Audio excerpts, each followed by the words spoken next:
Angelo Iacona, questa sera la presentazione della candidatura della Democrazia Cristiana a sindaco di Licata, perché questa scelta di provare a governare la città? In primis per l'amore che mi lega al mio paese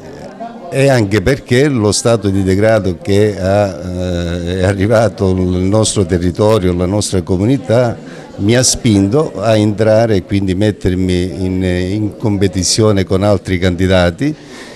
nel tentativo di risolvere i problemi di Licata, problemi che sono importanti e che bisogno non più della figura del consigliere comunale, ma di un regista che possa programmare, pianificare e tentare di riuscire a risolvere tanti problemi di Licata. La Democrazia Cristiana è una realtà regionale che si va consolidando sempre di più. Dovunque in questi giorni io sia andato ho trovato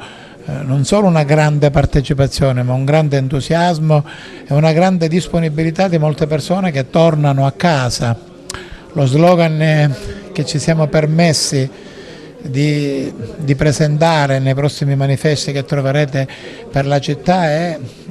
la città, la nostra casa, col grande simbolo della Democrazia Cristiana. Abbiamo scelto un candidato che vuole rappresentare esattamente quello che questo slogan vuole dire: la serenità, la tranquillità, i valori della famiglia, sapere quanto sia importante oggi parlare di famiglia e parlare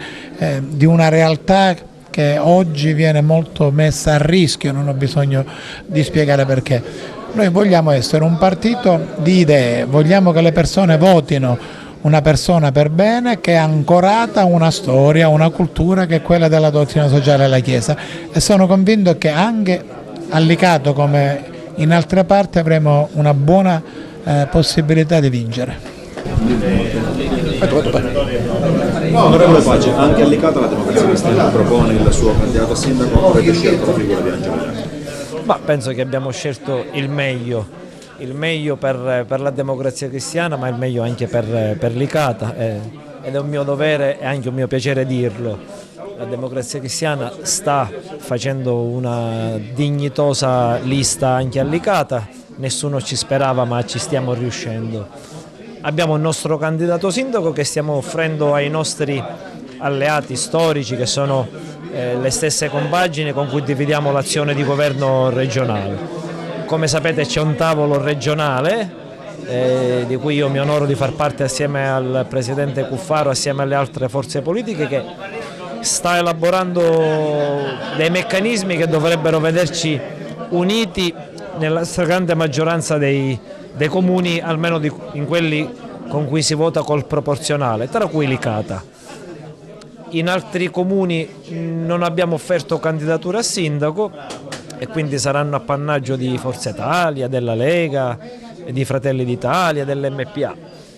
In questo tavolo noi abbiamo proposto il candidato sindaco della Democrazia Cristiana nella città di Licata e quindi ci aspettiamo